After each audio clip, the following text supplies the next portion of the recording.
It is December of 2025. We are 3 DMs helping each other out. This is behind the DM screens. I don't know. So that's all the pertinent information, I think, in the intro. I'm Jeff Greiner. With me, as usual, is Mike Shea. Hello. And Sam Dillon. Say hi, Sam. Hello. Okay. Sorry, I was muted. All right. So we're going to start talking about our games. I'm going to put 15 minutes on the clock, and I am first. So I am running Phandelver and Below, which I think at least I think Mike, were you on the review episode? So we've talked about it, but I didn't review it. Okay, but we've talked about it, but I don't think we talked about it here on this show. Okay, I don't think either one of you have run it. You've run the Lost Mines, which is the first. I ran the good one. Yeah. Well. Sure. Yeah. It's about like that it's too, about in case anybody hasn't listened to the review. Were you not a fan? It's about 95% the same at the first half. So. Oh yeah, but I heard the 5% a doozy. Like I don't even remember what they changed, but there was something they changed that people were up. It's just that it's not integrated very well. So it really literally is like all of a sudden. At the end of the first half, suddenly there's like all psychic goblins. Supposedly, it's been supposedly going on the whole time, and there's supposedly like a huge, like the one I always remember is the huge like chunk of one of the spires or whatever is supposed to be like in the tavern. Well, you've been helping people out in the tavern for like 3 months. You never noticed this giant, psychically glowing, weird. Well, it's not glowing. It would just be a big chunk of obsidian. But yes. Right, but I'm just saying, like, so you didn't notice, like, the fact is they didn't integrate it. They didn't integrate it well. Yes, two things stuck together, and that is so. like every published adventure or campaign I've ever run. That is one of the things you have to, as a DM, change to make it flow better. Yeah, but this more so, right? So not to turn this into a review of this thing, like tell you why your adventure sucks. Go ahead, I'm pausing my timer though. Like, because the thing is, right? Like they didn't have to take the starter box adventure and make it the first half of the something. Nope. They did that because the starter box adventure was very well regarded, and it is a great starter adventure. It's also right? out of print, and out of print, and they were going to create a new starter box, but it wasn't going to have that adventure in it. So they wanted a way to maintain sales and keep that out in the wild as an actively run adventure. Fine. But then if you're going to expand it and add another whole second half, then and you're going to do the work to do that, new art, new NPCs, new whatever, then integrate those things into the original. I'm sorry, you can't suddenly be like, oh yeah, and by the way, in the 2 seconds that you were gone, off at Wayback, okay, by the time you come back, town's totally different. It's got 5 more special NPCs that you never heard about before that you're supposed to have a relationship with now. It just doesn't work. They could have done it better. No, and that's all. I'm not disagreeing with you. I'm saying there have been at least equally egregious errors in almost every published campaign. Going back multiple editions. So it's absolutely. Yeah. But this one's particularly egregious because they specifically chose to add a whole second half and then did not bother to even integrate it the slightest bit. Oh, they did the slightest bit. There's like. You find the dead remains of one of the psychic goblins once. Okay, they did the bare minimum. I'm not the bare minimum. Yes, the bare minimum. For that, right? There's rumors of psychic goblins in the first half. Okay, I'm going to start my time back up again. If Sam's done with his rants. So Sorry, anyway, I think I was the trigger for that, and I apologize. I am good one. I am 2 minutes into my time and have not said anything besides I'm running this adventure. So. The last time we talked, so at one point in the campaign, the goblins have come and stolen all of the obelisk pieces in the town, the ones that are not mentioned in the entire first half, as Sam mentioned. But then there's 3 more pieces, or in my campaign, 4 more pieces, so I could integrate some character backstory that they had to go out and try to beat the bad guys to. And so in my campaign, there's 4 of them, and when last time we talked, my players had successfully gotten 2 of those pieces, and they were in the middle of going after the 3rd piece. I just got to jump in, and I'm sorry, but like I love the sort of scaling number of pieces in order to support story stuff, because you're like, how many pieces are there? I don't know, like 72, right? Like, you know, one. I don't know how many backstories you have. That's how many. That's how many obelisks there are. I have characters that are that rooted themselves locally into the region. Right. And so I wanted to up the threat level by having their home be threatened by one of the. And it's the actually pieces. kind of nice to have like MacGuffin pieces where you can kind of have as many as you need. Yeah. So in any case, they were off to after the 3rd piece in the old ruins of the dwarven city of Talhundreth, which has kind of been I really enjoy Realm's dwarf culture. It's one of the things that I think is highly underexplored, other than Bob Salvatore focusing in on Bruner and his people constantly. I think there's a lot of more. I think there's a lot of dwarf culture that's super interesting that never gets touched on, and occasionally, like Jaleel Johnson had a book a long time ago, 3rd edition maybe, a Spider and Stone that dug into some dwarf culture and in a fairly serious way. That was a lot of fun.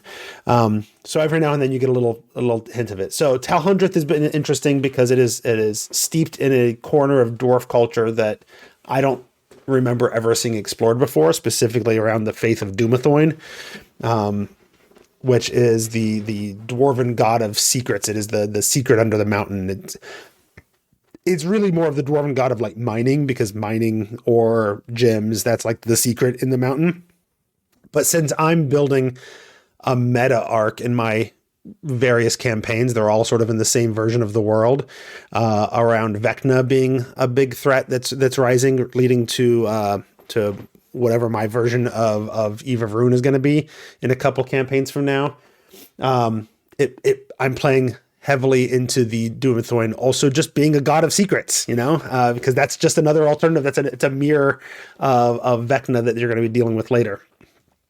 So they dealt with Talhundreth. There are some fun and interesting encounters in there. Some various monsters that have sort of set up residence, or some various things that have come in with the Far Realm infection, and as well as sort of the echoes of the Mind Flayer invasion that happened 100 years ago or whatever, that destroyed the area. And then they got down to the crypts. The crypts has some fairly interesting things. Also, a lot of, it turns out when you have a character in the party that is a paladin of Dumathoin, most of the combat encounters in the crypt of the Talhund end up being a complete non-threat, because there is explicitly stated of, if somebody evokes the name of Dumathoin and makes a religion check of DC 15 or better, you can sort of put these or set these guardians to rest, and they'll leave you alone or whatever. Well, the paladin figures out that this works once, and then goes in and like takes care of 90% of the encounters in the dungeon by just evoking the name of Dumathoin and making a religion check, which as a paladin is a pretty good skill that he has, which actually was fine, because it makes it, the whole dungeon crawls can get to be a little bit of a slog, especially when it's a lot of the same monsters over and over again. So I didn't have a problem with that, and it was evocative and gave him a moment to shine, and he's a player who doesn't oftentimes take those opportunities to shine. So that worked out really well. And we had fun with that. After that, although the one thing I did do, so the 3 published locations are like, at the end of the dungeon, there's this fight, and it could be that they run away from this fight. And if they do, the bad guys get the obelisk piece. It's like, well, that's simply not going to happen. None of the encounters are set up in such a way that they're super difficult fights, any harder than any other sort of end of a dungeon sort of fight. And they're just not the kind of players or who are going to run away in that kind of a fight. So instead, I set timelines of like, if they go back to town, if they take a long rest, sort of if they do these sorts of things, then every time they do, one of the bad guys beat them to one of the obelisk pieces. So the bad guys actually beat them to the obelisk piece at the crypt, because I've read ahead to the end of the book, and the end of the book is more exciting and more interesting if the bad guys got at least one of the pieces. Otherwise, if the heroes get all of the pieces, then the bad guys are at the end like all despondent and like they're ready to give up. Yeah, I think we talked about. Did we talk about the whole 3 of 5 keys quest model? Maybe last time. Yeah, of like you got to have a way for the thing to be successful without needing all of the pieces, right? Because otherwise, like, can't one group just destroy one of the pieces and now the whole plot's over? Right. Like what'd you do it? I threw it into the Astral Sea. Which way? I don't know. I don't know where it is. It's out there. Right. Feel free. Right. Who knows? Go find it. Go right? find it in the infinite plane of the Astral Sea. Yeah. Yeah. Whether it's the bad guy that needs it for their thing or the good guys that need it for their thing. I have the same problem in the one I'm going to talk about. But like, yeah, you got to have alternative ways, right? Yeah. Like there's got to be other ways to be able to succeed with it. Well, and they already got 3 of the pieces from town, so they've already got some. Just the way that the adventure as written is, if the heroes get the second set of 3 pieces, then the mind flayers at the end have like basically quit. Yeah. Right. Which is interesting. So after that, they head back to town because they figured out where the mind flayer civilization is and where the portal is to go and get them. This underdark city of Elithanok, cleverly named to have the word Illithid basically in it. Yeah, right. Surprise! It happens to be directly below Phandalin all along. So they head back to Phandalin and they deal with some of the townsfolk that they've come to know that have been corrupted now and have turned violent. And one of them's turning into a mind flayer and is, turned all purpley and glistening and mucus covered and can hear the psychic voice of the powerful brain below the town and all those kinds of things. That said, so there was a mechanic in, and this is where I want to solicit some ideas from y'all. In part of my way of tying this in a little bit more than I already have to the larger meta arc with Vecna, they've already run into in Descent into Avernus the Hand. What they don't know, and anybody who's in my gaming group listening to this, stop it. What they don't know is they found way back in Wayveko Cave at the end of the Lost Mines section of this campaign. They actually found the Eye of Vecna, and they don't know it. It is hidden within an artifact or a magic item dedicated to Dumathoin, because God of Secrets, right? And it's sort of an amulet, and it's got a big gem in the middle, and that gem in the middle, inside of that large gem is the eye, but it's sort of whispering and corrupting and whatever. But the Hell of Vecna is going to let somebody else corrupt his subject of corruption. And so one of the things it does is it offers protection against the influence of the Far Realm. So the adventure is set up in such a way that, as it's written, it's like at the beginning of every chapter, they make a check against corruption or whatever. I didn't find that to be super interesting. So now it's just every time they see something super Far Realmsy and corrupting, I have them make a check, and I give them some options as to what kind of a check it is and how they're sort of beating back this corruption or whatever.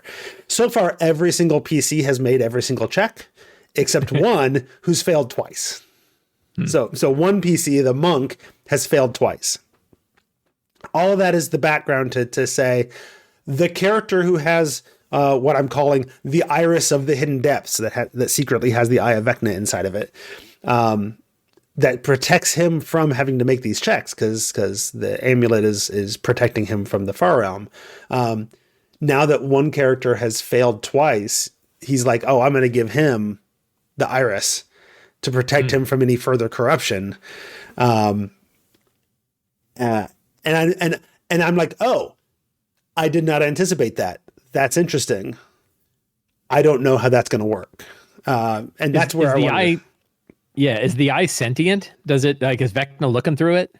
The eye is at least semi-sentient. Like at one point, they were and I set this up mechanically when I designed the iris, that it would occasionally tempt the wearer with additional powers. And it's basically set up as like, when you're in tough straits, you're in the middle of a tough fight and somebody might die or whatever. You get an offer. There's not necessarily a voice. There's not necessarily any like message or whatever. You can just feel the iris is offering you more power. Do you accept? And the first one is free. The first one is free. Yeah. The second one starts to change your alignment, and the third one changes your alignment even more. What does the eye want? It wants to slowly tempt these otherwise good people into eventually breaking it out and gouging out their eye. And does it like the current one? Like, does it feel like it's made progress with the current character? The current character accepted the offer the first time, and I think the eye is closer to getting what it wants with this one than it would be if it went to a new person. A new person who's a monk and who generally have decent saves. Well, I mean, it probably doesn't know what they're saving through. It doesn't have a list. No. Doesn't have a copy. Yes and no. You got a smart enough enemy. They can. Right. Yeah. Right. So then you got to think like maybe the eye doesn't want to be given away. Right. And so the question is like, are you good with? And I would be, but like, are you good with them starting to figure out what this thing is? I mean, I think so, yeah, because so then, like saying, like you find yourself compelled not to, or like you give it to them, and then you wake up and you've got it again. Well, right? And, like, you don't know how. What I was kind of thinking was, if I decide to make it difficult to give away, that I would offer him the opportunity to make a wisdom save or something. And if he, and he's only been tempted once. He's only, it could be pretty high, right? If it's the Eye of Vecna, that wisdom save could be 20, right? It could be. It could be a powerful. I would go with Vecna. What's Vecna's save? Right? Well, but it's not Vecna. It's I mean, Vecna's also smart enough not to tip his hand because he's got plenty of time. He can always tempt another mortal someday. Well, that's the other question. If its idea is like, hey, I can corrupt more members of this whole party if they're passing this thing around. Right. So I figured my original thought was, what if I had him make a DC 15 wisdom save? He's already failed a bunch of them. So it's not the end of the world. And if he fails it, then you don't actually want to turn it over. You don't, it doesn't even occur to you to give the amulet to the other player. Which will tip things off to the players, but they'll be good enough about not metagaming to like be like, well, we don't know. But I think that, it would tip off the characters too, right? Now you've got sort of like the One Ring issue of like, we know that this thing is doing things that we don't necessarily want, but they're not ready to go get rid of it, right? They're not going to go cast Remove Curse and throw it. Well, if it's an issue of like, oh, why don't you take this? No, it's my precious. Then yes. Right. If it's an issue of like, no, it's manipulating you to the point that it doesn't even occur to your character to give the amulet to somebody else, like it just never even crosses your mind, then they wouldn't know. Then you have that's true, but then you have this like cognitive dissonance between the player and the character. Well, and then there's the question hard to manage over time. Then there's the question of, okay, let's say either because they make a save or I allow it to just change hands or whatever. If they do, does the new wearer still get the power that the other one made a bargain for? Could be new powers. It could offer all kinds of new. Sure. Yeah, I don't know. Well, that's why I'm asking you. I know, right? But like, so I would lean. I always like to ask questions about like, well, what is the motivation of the thing, right? Mm-hmm. Like, what does it want, and what is it willing to do, and what capabilities does it have to be able to do that? And I think it's, sinister, powerful magic items are my favorite thing. Yeah. Right? I love. To me, that's way more interesting than like secret and like cursed items or anything like that. Is the item that they know is cursed, and yet they want to use it anyway, right? Mm-hmm. And they just live with it. The first time he was tempted, first time they were tempted, they were on the ropes, and the amulet offered him a disintegrate, and so now can cast disintegrate once a day, that's intense. But if what level are they? They're 9 now, but when they got the disintegrate, they were like 6. Yeah, that's pretty good. Yeah.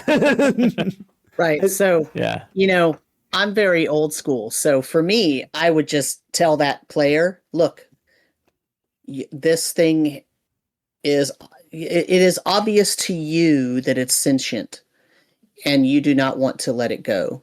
if you do let it go, if your PC lets it go, right, they will, the power that you felt you had when you had it, even the sort of background noise power that it wasn't ever really specific or explicit, will start to fade, and you will start to want it back because you feel like it's not there anymore, or it's slipping from your grasp, and you can't even maybe say what it is that you feel you are losing. Like from the PC's perspective, they might not even understand or be able to articulate what exactly is happening, but they know that they don't want to give that thing up because it brings something to their life that they don't have otherwise. Right. And if that thing goes away, they start slowly, they fade, right? And it's up to the player to role play that. Okay. Right.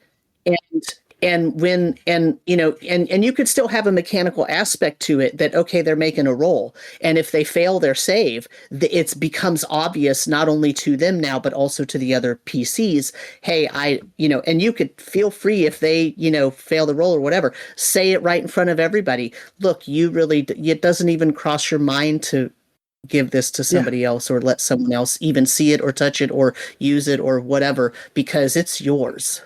I could also see. You don't want to give that up, and it's okay if the other players know that, because now if they're good players, right, they'll poke at that. You know, like one of the things that I really liked about Rime of the Frost Maiden, or the way that my party did their open secrets at the beginning. You know, everybody had a secret, whatever, but they did it all in the open. Most of them knew what everybody else's secrets were, but the PCs didn't supposedly know, right? And they had a lot of fun as players trying to accidentally put that PC in a position where the secret would come out, right? Or like that sort of thing, right? They enjoyed that. That's that set of players. They really, really liked that. And then the one player who had the secret that no one actually knew, it was also really fun to have that as part of the group, because they stumbled upon a situation where, whoops, accidentally, I'm about to tell everybody this secret, or accidentally show them what the secret is without really having set that up. So we had both in that group, and it made that a really fun adventure to play. So I guess what I'm saying is it's okay if your player has something that they don't want to give. And it's also okay to just say, hey, look, I need you to role play this.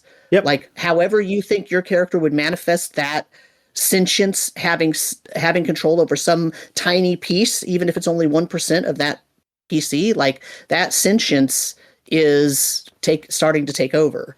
No, and one of the ways I could do that, you were talking about all of this and having them role play like this desire to get it back after they give it up or whatever. And I could see adding a mechanical piece to that of like, you know, every long rest or every time you level up or whatever, make a wisdom save. And the DC keeps getting higher and higher. And if you fail it, like, okay, now it's up to you to role play, but you need to get that back. How are you going to do that? Or what are you going to do? Or how are you going to handle that? I don't know, but you need to get the iris back. So, and meanwhile, the other PC who now has the item also might have failed their save, and now they also want to keep the thing, right? So there is a fine line, though, at some point where if too many PCs are really connected to this thing and really want to keep it, that they're not going to want to give it up, and so it's going to cause a fight, right? Sure. Like, and that's going to have to be something that you figure out at that moment, like how the party is going to deal with that. And that might be a conversation with the players too of, hey, how do you know, because you want to keep it fun, right? You don't want to just suddenly have a player feel like, oh, you just took away my ability to have any agency in this situation at all, right? Like, I feel like I didn't get a decision. And it's like, well, your decision is, you know, if you fail that wisdom save, but you really think that your PC would not really want to fall for this, you can maybe have that PC confide in a different PC and say, look, I feel like this thing is doing something to me and I want it. I don't want to give it up to you, but there is a part of me that says I need to give it up. What should I do? Like, help me out here. And then they can deal, right? Instead of just keeping it quiet and relying on a dice roll, because the dice roll is at some point going to fail the whole system, right? My other question then is, and you know, there was a part of me that when the character when I was thinking about what to do with this character handing over this item or whatever, I was like, oh, I kind of wish they were giving it to this other character, because I think that character would be very easy to corrupt. You know, this is the character who's like, I don't really understand what this interim thing is, but I think I'll join because it seems to benefit me. Yeah, I got one of them. Yeah. I had one guy possessed by 3 different demons. Right? Yeah, 'Cause he just kept accepting everything that character with the like, we would have finished the campaign with him gouging his eye out, and it would have been perfect, you know. So, but he's not the one who's failing the saves and slowly being corrupted. No, so the other part, like, so they know that like right now the Iris is granting disintegrate to the character who currently has it. If he does hand it over or manage to hand it over to the other person, then there becomes a question of, does it still grant them disintegrate? If it does, like, I think I at least need to have the amulet sort of, as soon as you put it on and attune to it, like, it makes you the same offer to keep the disintegrate or whatever. Of course, all of the abilities that you can get from it, like, there's a menu of like 5 or 6 ones, and they're all the powers that the Eye of Vecna has. So if you know the Eye really well, you kind of know, you could kind of figure it out, but I don't think most people would know exactly what the powers of the Eye are. So I could start with, if the new person picks it up, in theory, they could start immediately with one offer already done, and then see where it goes from there. But this is also the character who had the story arc from the added location that was all about like them fixing their sort of broken soul and spirit and whatever, and now they're a stronger, more whole sort of individual too. So, you know, taking them down the corruption road could really be an interesting backslide for that journey that they've already been on. I would, personally, I would let them decide to get a power, but offer them one of the different powers. Or different, yeah. Yeah, not disintegrate, because disintegrate in some way has been claimed, for those who can't see, I'm using quote fingers, right? Uh-huh. Has been claimed by the first owner, right? Or the first that's good too. Person who attuned, right? And you could make that obvious, right? And so if the eye is not in the possession of that first person, that power starts to fade away, and it won't come back until all the other powers have been claimed, right? Or you say, okay, well, give it to me so we can keep renewing this disintegrate power, right? And then it becomes this power struggle between anybody who has attuned to it recently, right? Like, so there's a lot of things to do there if your players are game for it, right? Like, if the players aren't really kind of into that kind of thing, it won't. Then it should just be like a mechanical dice roll. And do they get a power? Yes or no? Yeah. I would say don't give them the same one. I would say make it have to be a different one. Because also, if in my mind, like, okay, well, the Eye and Vecna himself, right, he wants to corrupt as much as possible. That means he wants to use as many different powers as possible and sort of entice as many different people to, you know, keep dealing with this thing so that it keeps gaining power and having energy being used through it, at least, right? So yeah, I would do it. I would. And also, you know, and let's put it this way. If you did do disintegrate maybe the first person who attuned to it gets really jealous, right? That, hey, that was my power that I got. Right. Like now it's really obvious that I'm losing it, right? So yeah, there's a whole lot of ways to do that as long as the players are into it. Yep.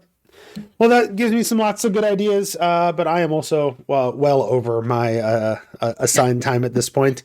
Even having paused for Sam's rant about published adventures.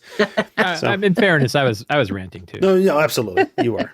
You started it, but Sam took it away. It.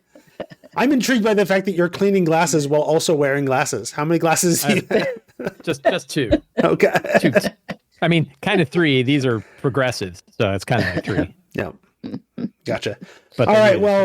Well, we take a break in between talking about my game and talking about Mike's game next. I want to remind folks that if you want to support the show, you can go to patreon.com/thetome-show. And I want to give a special shout out to a couple of new patrons that we have. Bill Roundy, who I think I've shouted out on a other episode, as well as a new higher tier patron, Trash Panda. So thank you, Trash Panda and Bill Roundy, for being a new patron here on the Tome Show and helping me pay the bills to keep it going. If you want to be awesome like them, then as little as $1 a month, you can hop on and help me do all the cool things. All right, next up, Mike Shea. Yo. You've been talking to us about City of Arches, but you were reaching the end of that. Yeah. Yeah, it's done. It was great. Let's see how fast I can summarize. So the characters defended the City of Arches from Ozymandias and his allies, including his massive fiendish dragon. They fought the dragon. That was a really rough fight, fighting the dragon. Then they faced off against Ozymandias himself, and on the third turn, hit him with a Vorpal sword and cut off his head. Oh, jeez. after a year and a half long campaign, hacked off his head. Now I had 5 Dreadful Blessings, which are my trump cards, right? These are Dreadful Blessings have been my way of managing a game of multiple versions of 5e, 20th level at the table, and not have to worry about encounter balance or anything like that. I have just 5 cheat cards. And of course, the players know it, and they were like, we totally expected you to use 1 or more of those to stop him from getting beheaded. But I was like, no, he is beheaded. And his soul screams as it's ripped across space and time as it goes to his 4th and final soul vessel, which is a rod held by his former master, the Demon Prince Chul, or the Demon Prince of Abraxas in the world of Chul. So they're like, oh, I guess we got to do that. But then they find out, no, Chul is already dead. Or I'm sorry, Abraxas is already dead. Abraxas was killed by the angel, right? Killed by the angel. Did I tell you this story already? No, you talked about your plans last time. So the angel had the rod, and so the characters, and they knew, and I told them, like, they hit 20th level after killing Ozymandias, and they know that Ozymandias is still his soul. There's a little splinter of his soul out there, and it's in and I think I had told them that it was in the hand of Vriss, this celestial. And the cool bit is they were the ones who released Vriss, right? But like the whole thing with Vriss was something they had done many, many months earlier. So it was really neat that like the final boss is the boss you released, who murdered the guy that you would have fought, but he's dead now, and you got to go fight Vriss.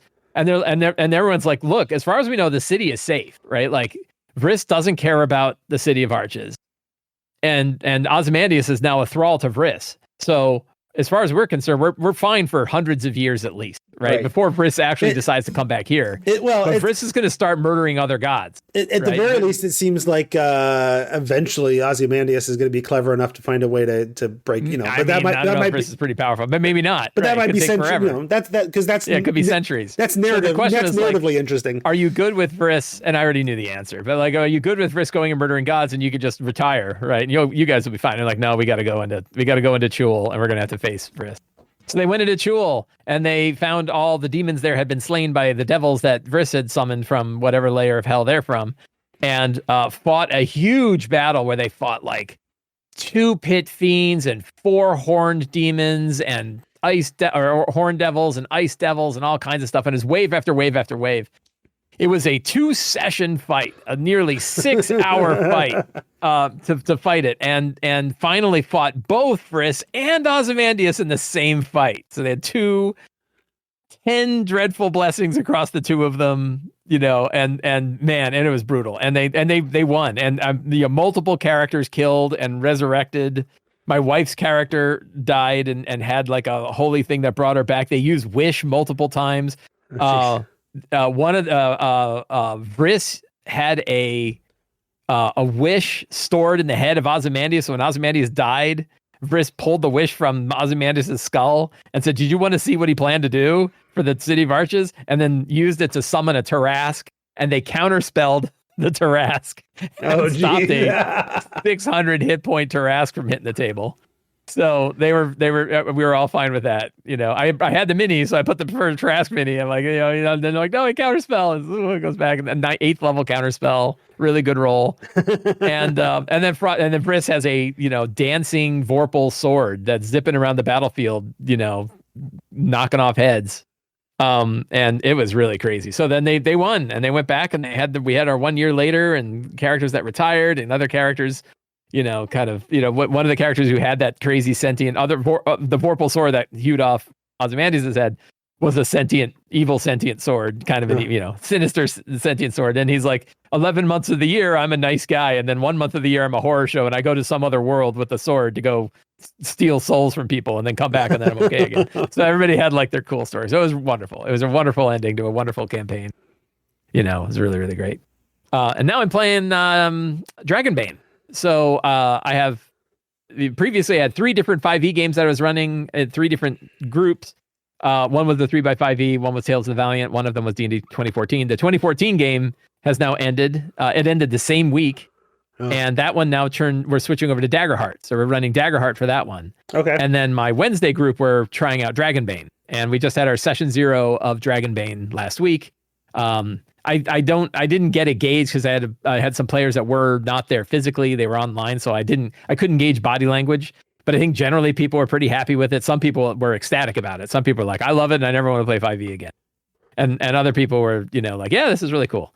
So character creation was fast and fun. People love the art, people love duck people. We have 3 wolfkins and a duck, and then, and then one person played an elf and one person played a dwarf. And I'm running, if you're not familiar with the Dragonbane product, there is a Dragonbane box set. It's my favorite product of the year, right? I got a copy earlier this year. I think I got it right at the beginning of the year. And for like it's a $60 box set, but oh my God, is it just packed with stuff. Like it is just got everything in it. It's got a full copy of the rules, a full campaign adventure, maps, and character stand-ups and a solo version and all kinds of stuff. It's just an amazing product. So what's your third game? What's your third game planned? Third game is Tales of the Valiant and is continuing to be Tales of the Valiant. Yeah, that one we're 9th, 10th. I think now they hit 11th level. They just hit 11th level. Okay. That game's going bananas too. They're trying to kill all the Dragon Empire guys and then found out that one of their NPCs is one of the dragons. So that's wild. Sure. So spoilers. Well, I guess not spoiler. The group knows. So anyway, in Dragonbane, they have a campaign adventure in the starter set. And, Dragonbane, it's really interesting. Sam, I love Sam's kind of take on this because it's like, it has really deep kind of old school roots, right? It's a Swedish RPG that was made 40 years ago. Drakar Unto Diminar, it was called, Dragons and Demons. And it has this, kind of forked history from D&D. It's built on the rule set from RuneQuest was kind of what they used with the D20 roll under system, which I really think is wild. We were talking about it. It's like, you're almost immediately repelled by it, right? You're almost like, oh my God, really? Rolling a 1 is good and rolling a 20 is bad? Like, this is really hard to get. Well, I mean, but holy cow. That's how the game was for a long time.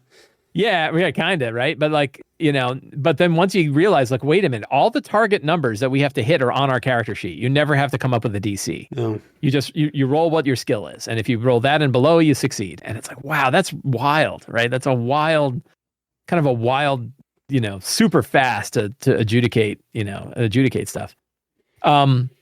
So the campaign adventure is also very classic style. I think it's like a remake of one of the original campaign adventures that they had back then. And so it's a very straightforward campaign adventure. The characters are going to, it's like it's practically literally a sandbox. Like it's a giant, valley that's surrounded by mountains on all sides. So like you can't leave the valley, but you can go anywhere you want inside the valley. And it's got, I think, 12 or 14 adventure locations that you can go to. You can go to them in any order. And the goal is to find 4 pieces of a statue to open a vault to get a magic sword that either you or the bad guy is going to get. And, that's the whole plot of the adventure is go to adventure locations, try to find the 3, and you get one of the pieces in the intro. So you're trying to get, 3, there's 4 pieces total. You've already got one, and your goal is to get the 3 others. And, of course, like you were talking about during mine. That's like, exactly. As long as you've got one, you can just hide out. One, right. So it has 2 fundamental issues that I banged up against almost right away.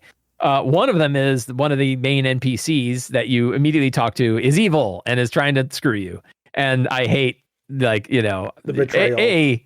Betrayal NPCs is such a weak trope in my mind. Now in this one, you're like, maybe this was the original one that they've been doing the trope on ever since, but I still hate it. Now the good news is the adventure does a really good job of like, if your characters find out that this person, and there's so many ways to find out, right? So unlike Eve of Ruin, where like the book is like, well, you could throw the book out right? Like, oh, if the characters figure out this completely ridiculous, convoluted plot, you could just not run this adventure, right? Like that's practically what they say in that book. This one's like, no, there's, you could definitely find out early, right? And there's lots of clues, right? There's in throughout the town, there's lots of clues that can point you to who this person is. But also, I really plan on them getting discovered early. Like I don't mind that somebody's in there. In fact, I think it would be really interesting if they know that she's a villain, and she doesn't know that they know, and they get to manipulate that situation. Sure. That's way more fun Sure. than them getting duped, right? So I think there could be like for a kind of a classic dungeon delvey sort of adventure, there could be some really fun NPC interaction with like different factions. It's also like you've got demon worshippers on one side and dragon worshippers on the other, and there's kind of this like neither of them are really good. Like the dragons feel like they're better than the demons are, but you're like, I'm not so sure. They're pretty totalitarian themselves, right? They're pretty, I don't know if I'm on board with them. So it could be a lot of fun of sort of, what do you do between these two different groups? So that's one problem. Yeah. So the one problem is the betrayal NPC, and then the second one is you got to have all the pieces.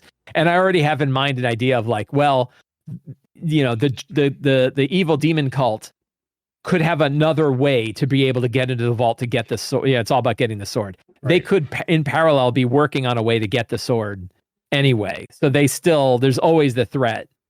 I mean, the adventure kind of is built with the idea that the characters are going to get them and the bad guys want them, but are never really going to get one.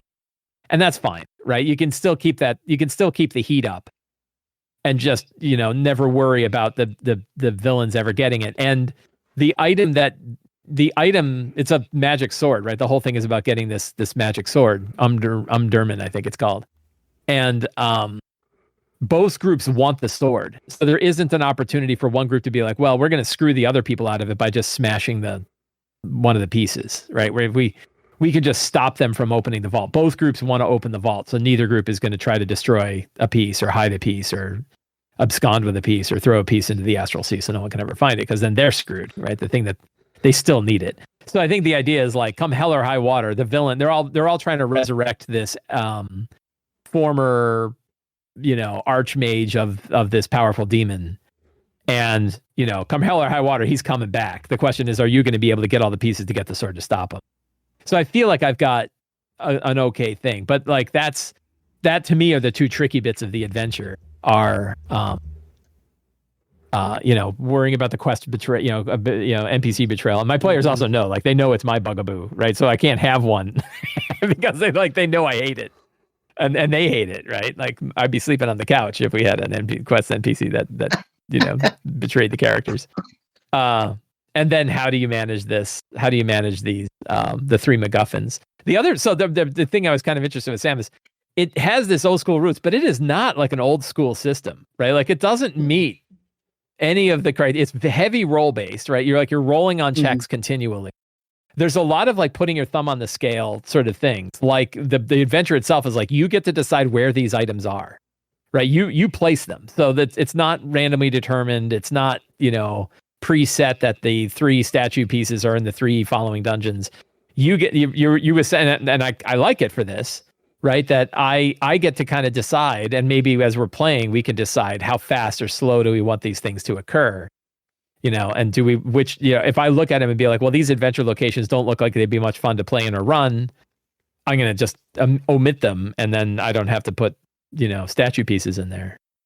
But it's interesting because it has kind of, on the surface level, feels like a very kind of old school game, and yet the combat is really interesting. Monsters are all solo monsters. Like every big monster you face is the equivalent of a legendary monster and has multiple turns, and they say like you can increase their hit points or give them more turns if you feel it's needed. I'm like, well, that's not an old school idea, right? Like modifying monsters on the fly. I love it. Like I'm all for it. I've done it in 5e forever, but it's a weird, it's kind of a weird style.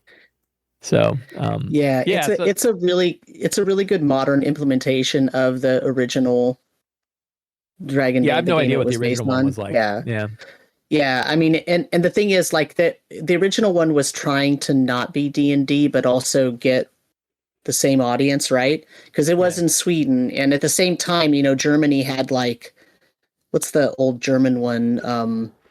something the art Dark Eye. The Dark Eye. Oh was yeah, the Dark German one. Eye. Yeah. Right. Yeah, I played it. and they had a game at the same time as like D&D was getting popular in the 80s, right? Yeah. And Sweden did too, because they couldn't necessarily get the actual D&D products for a really long time. No, they couldn't right? license them. They couldn't license them, and they didn't have anything in Swedish. They couldn't translate we're them. doing our own Yeah, game. so right, so they did their own. So but you know, Free League is really good. I mean, they're really good at trying to produce a product that appeals to modern audiences, but yet is not the same as, every other product that's out there, right? So yeah, they did a really good job. I think it does have sort of those old school roots because that is the old adventure, right?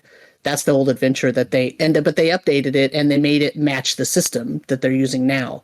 So, I like it. I had that box set too. Free League is like, oh, you want a starter set? Here, the starter set's going to include everything you could ever need. I know. It's not just it's not even here's nothing. It's not a starter set. It's the whole thing. It's just it's the whole thing except with the soft cover rule book, and so that they can fit dice in the box with the map and the whatever. It's a tremendous. Yeah, it's really good. Yeah. It is a tremendous value. And people love it, really love it. So we have a friend of mine who's not super deep into the hobby, but's played a bunch of D&D. He played it with a group and they really liked it. And I as soon as I brought it up, I had a whole bunch of people like, oh yeah, my group plays it. We love it. Right. Yeah. The thing I'm a little worried about, and I could use advice on this, is it is definitely what I have started to refer to as a folk heroic game, where you have like high heroic and super heroic fantasy RPGs, right? And you would say that like D&D 5e is like high heroic to super heroic, right? Like you start off pretty powerful and get even more powerful by the end. And like you're not the equivalent of an NPC who picked up a sword and went into a cave. Like you are. I mean, you're something special. You could tell that story in the first like 2 or 3 levels, but you lose that pretty quick. Feats, right? Yeah. You lose it really quick. And nowadays with feats at first level and things like that, is certainly. Whereas I would say 4e was outright 4e and 13th superhero. Age, 4e and 13th age, and I would probably put Pathfinder 2 on the list from what little I know about it. But like those are super heroic fantasy RPGs. Like you are not from the get-go, you are special, right? You are special in the world.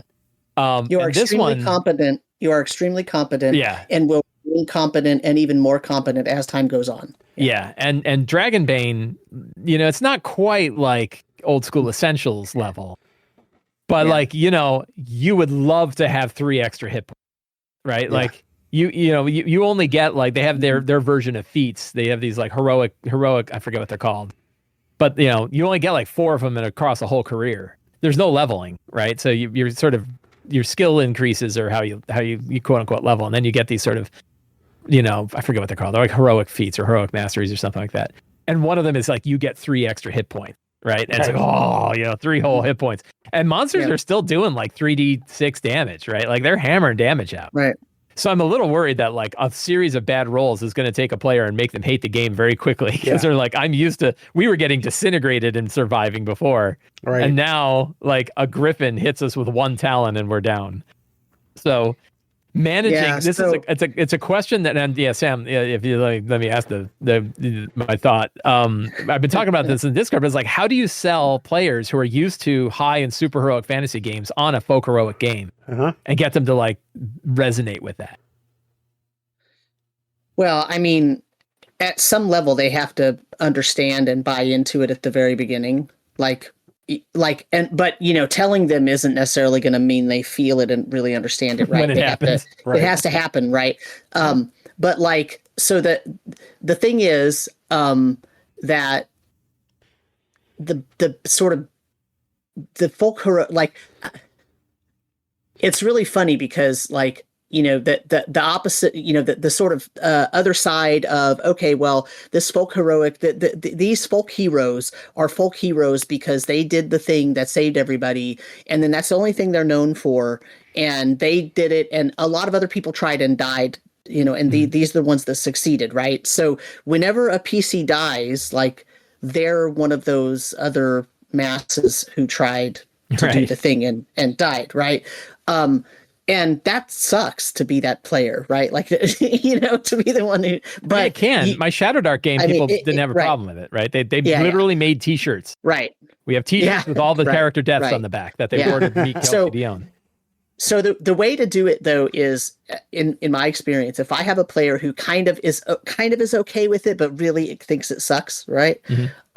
Make sure that if their PC dies, that it is this heroic scene, right? Like whatever happened, the reason they died was because they were doing something cool and it saved everybody else, or it helped everybody else do the thing they needed to do to survive.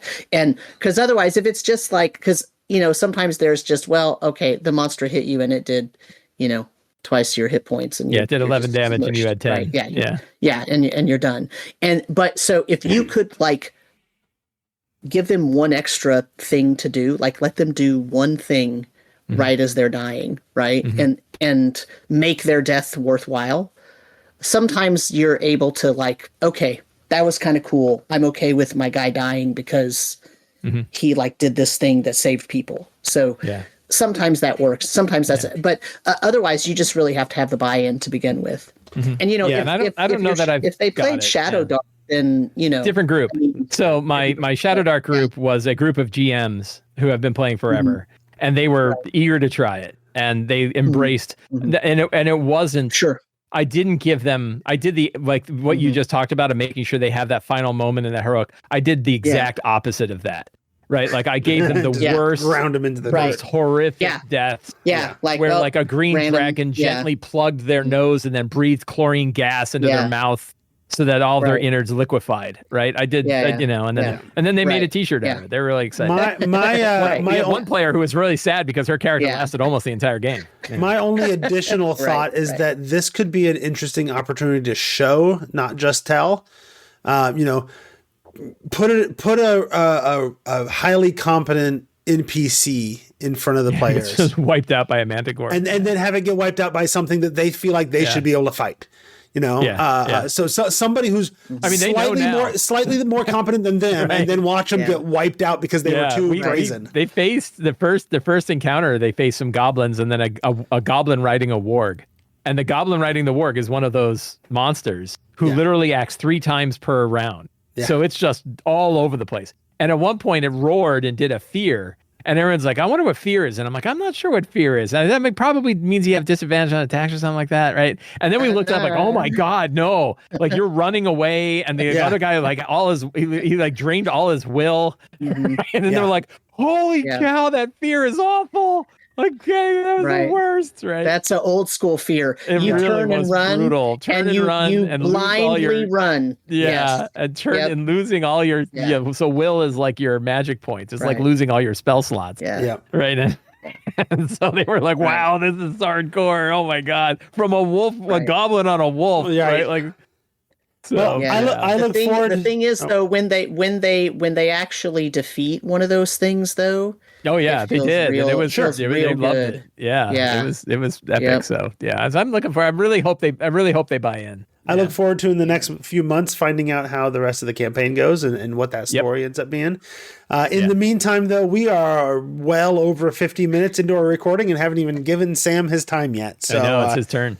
That's all right. Before we give Sam his time, I want to let people know if you want to find us on various social medias, you can find me as Squatch on SQUACH on most of the things. Where Sam is, he is DM Samuel, and you cannot find Mike. Slyflourish.com. You can find me at my website. Slyflourish.com. I've had for 20 years. Right. Slyflourish.com/book. I don't know if that works anymore. I'm not sure and I actively encourage you to join the Tome Show Discord. It still does work. If you don't have a link to it, feel free to email thetomeshow@gmail.com and I'll get you the link to the Discord. Join the Sly Flourish Patreon and go hang out in their Discord. Yeah. There you go. All right. So, Mike, Sam. No, Sam. Tell me about your game. Well, so I will, but let me finish talking to Mike about his thing first, right? Plus three early minutes of my time got spent. I was raging against the machine of Phandelver. So here's the thing. So the other thing, Mike, that I think is really interesting about that betrayal thing, just let them find out like as soon as possible. Yeah, I think that's what figure it out. They're gonna they know there's a little demon tattoo, and I'm like they're gonna see it as soon as she's reaching for a cup, and I'm like, bang, now it's done. Make sure they know that you're the one making them find out. You know what I mean? Like, because like you said, like there'll be a total revolt of, oh God, Mike hates this. Why did he put right? So just it's not make even sure that they know. If she hasn't even talked to them yet, and they figured it out, now it's not a betrayal, right? Right, They right. never It's had not a betrayal, right? Right. It's a whole like, hey, here's an NPC we're we're suspicious of, and so that makes it totally different. Yeah, I would just let them know, right? Let them find out. If they don't find out in the first session, I have failed. Right. Right. The only way to make it more obvious is to name the character villain, right? Right. Yeah. Yes. Give her big eyebrows, like she has giant, like evil looking eyebrows. On a side note, she'll suddenly show up when they need help, and she's the only thing that can help them. Right. That was written so badly. On a side note, Verlaine Harpel actually shows up in the latest Julie Johnson novel. And she's a fine enough character, but like yeah. She is, but it made me think of Arcane group, right? So the characters explicitly went to the Arcane Brotherhood, and that's why she showed up. But right, But that's a book club. When I ran Rime of the Frost Maiden, though, I totally changed that. I did not make her suddenly show up and be their hero, and I pronounced her name totally different so that it didn't sound like villain, because the players were like, "Did you say villain?" It's like, no. I just mentioned it because she showed up. She showed up in that novel, and I thought of you. That's all I wanted to say. I appreciate it. But I totally changed that character in that book because I thought it was really stupid to do it that way. There's so many better ways to do stuff like that, to make it not feel like it's ham-fisted or hitting you over the head. Like it's okay to hit players over the head sometimes with clues when they need it. But man, sometimes it's just so just gauche. Anyway, so all right. So my games. Well, so I'm still running Ardenville, OSE in Ardenville, which is the huge mega dungeon. But the last time I was on this show, Jeff was like, "Oh, I want to hear about your Star Wars game though," because I was just starting a Star Wars game at that point in time. So I'll talk about my Star Wars game. My Ardenville game is still going strong. We had session 39, I think, last week, and then we're of course probably not going to play for a couple weeks in December because of Christmas and all that. So, sure. But we're still going strong. We played almost every week, excepting a couple of vacation weeks and a couple of holidays. But we're pretty much, so it's been like a year now. So that campaign's going strong. And in early September, I started a Star Wars game, Edge of the Empire game. So I'm playing the FFG version of Star Wars. And now this game has been out since 2014, right? So it is basically the same age as 5th edition, right? Mm-hmm. They're no longer producing books for it, although, FFG used to make it, and then FFG got bought by Asmodee, and Asmodee caused a split in the way the FFG sort of handles their RPG lines versus their board game lines. And they kept the Star Wars license, but they pushed the RPG side of that license over to Edge Studios, which is the new name of the RPG imprint for Asmodee, formerly FFG. And since they've done that, they reprint books in small batches, but they're not really producing any new ones, even though some of the designers are kind of hinting that maybe there's a new book coming out. But anyway, my whole point is the system's not really being exploited anymore. Hasn't had a new book come out for several years, and it's still kind of, some of them are in print because they still make these small print runs, but it's really not. It's not an actively in print edition at this point in my mind until they release a new book. It's really not. However, there's a pretty rich RPG community on the Star Wars Discord, on the Star Wars RPG Discord. And so there's a lot of people on there. And so I actually have 2 games of Star Wars going because there's so many people that enjoy it and want to play it, even though it's kind of because even though the system is no longer being created for, it's a complete system. They created, Edge of the Empire to deal with Outer Rim smuggler stuff. Mm-hmm. They created Age of Rebellion to deal with real basic rebellion style if you wanted to be in the rebellion and you could run games in that kind of era. And then they created the Force and Destiny line, which was if you want to be a Jedi and use the Force, here's what you're going to be doing, right? And for each of those lines, they created a supplemental book for each career, which is basically like classes, right? And also 1 or 2 setting books, right? So each of these lines has like 10 books to go. So there's like 30 books, right? That really filling out this game. So it's a complete game, right? It's not like, oh, they got bought and then they quit making stuff and they never produced anything again. It's like it's a complete game. It was already a complete game. They've created several era source books as well that tell you if you want to play in the Clone Wars, here's what you do, and if you want to play in the, right in the middle of the Empire being in control, here's what you do, and like that sort of thing, right? So it's a really, really robust, complete game. And it's super duper fun. I really, really enjoy it. It uses funky dice with symbols, but it's kind of one of those things you kind of have to get over, right? Like you have to just understand some people just aren't going to like that, right? And so I've had people tell me like, oh, I like the idea of it, but I can't get over the dice. It just can't. And dice are really important, everybody likes dice. Like it's part of the hobby. It's been part of the hobby since forever. And, if you can't get over the dice, you're probably just not going to enjoy it. But the majority of people once they get used to it, it's really no problem, right? It's just not an issue anymore. Enough games use different dice type mechanics and use different ways of dealing with dice, like fate dice with the pluses and minuses and blanks. Like, there's all sorts of like different games. So I think as time has gone on, it's been a little bit easier to get people to understand, hey, it's okay to have funky dice, right? Like it's fine. Most people are going to be okay with it. Anyway, so I'm running 2 funky dice for One Ring, and it made me grumpy. Yeah. I don't like having to buy One Ring dice. Well, yeah. One Ring's got special D6s. I've got so many dice. I don't want to have to get special sets. It's just like having to go buy new dice. Right. I got special sets for Fate, I suppose. Right. But yeah, I mean, I had to go get special dice for Jaggerheart just to have different D20s or D12s that I'd roll.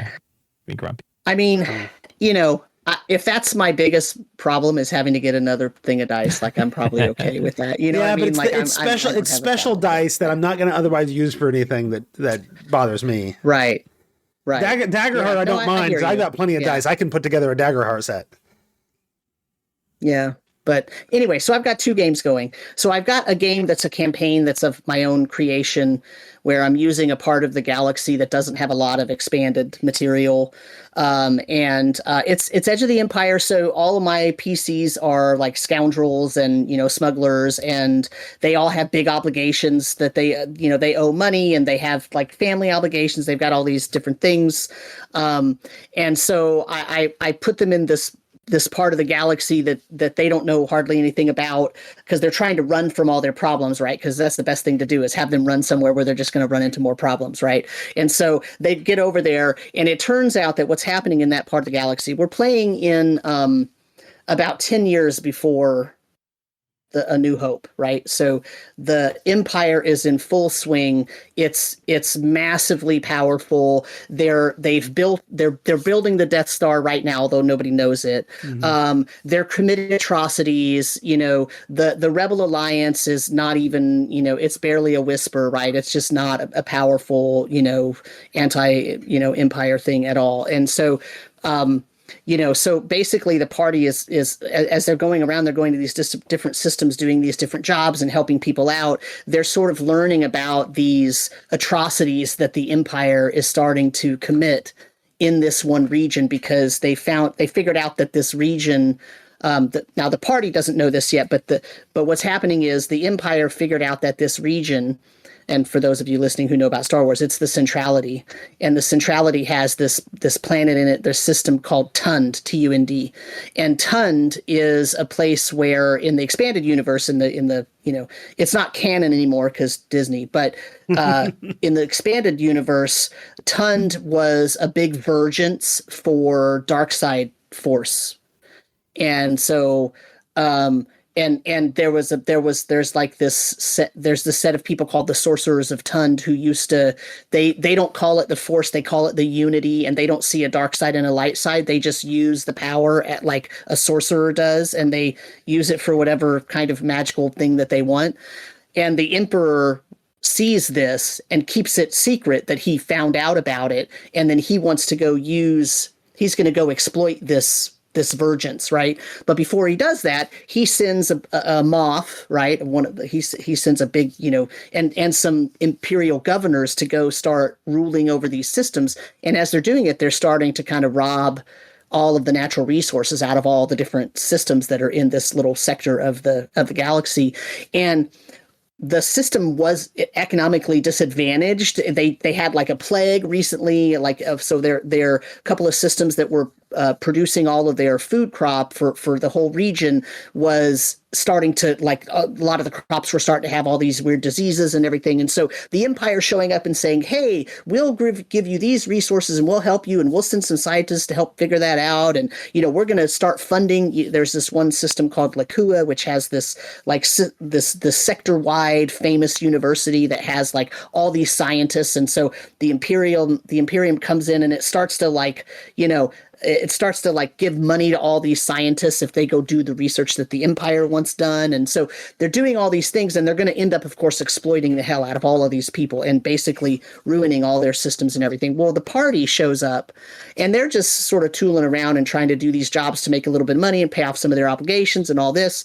And they're starting to sort of see all the things that are happening. But the people of the centrality don't really realize they're bad, right? There's only a few people who are realizing, hey, the Empire's coming in and this is not a good thing.